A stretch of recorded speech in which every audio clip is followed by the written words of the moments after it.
Dera kryesore qëndroi hapur për 3 orë. Ndonse deri atëherë askush nuk doli për t'u deklaruar. Kaq zgjati mbledhja e kryesisë së Lidhjes Demokratike të Kosovës në selinë qendrore të hënën pasdite. Pas përfundimit të saj, para medjeve u doli nënkryetari i partisë Lutfi Haziri. Ky tregoi dhe shkakun që u mblodhen LDK-istat. Diskutuam çështjet, analizuam numrat, vlerësimet e para që dalin nga rezultati zgjedhor. Numrat janë ata që LDK-s i kanë dhënë këtë peshë politike. Ne jemi me një grup parlamentar prej 18 deputetësh.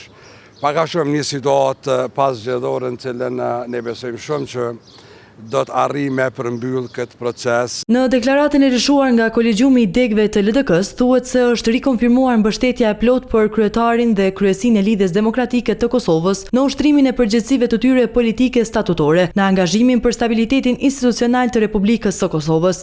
Ndërkaq, nënkryetari Haziri i pyetur për ftesë për takim nga lëvizja vetëvendose, i njëjti i quajti këto llafe të kryeqytetit dhe konfirmoi se s'është pranuar një ftesë e tillë. Qëllimi i ardhshëm i partisë sipas tij është unifikimi dhe forcimi i MTEM, ndonse tha se në parim janë kundër mbajtjes së zgjedhjeve të reja. Jemi në kuadër të parimeve politike, këto janë ato cilat besoj këto ditë kanë mos bardh.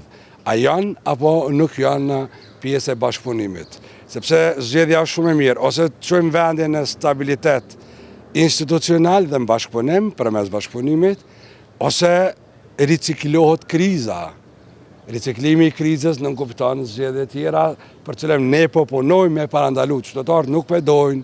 Kërkesa që nënkryetari Haziri theksoi që doli nga mbledhja e Kolegjiumit të Kryetarëve, aty që askush që mori shumë besim të mos jetë arrogant, por as ata që morën më pak të mos jenë bllokues.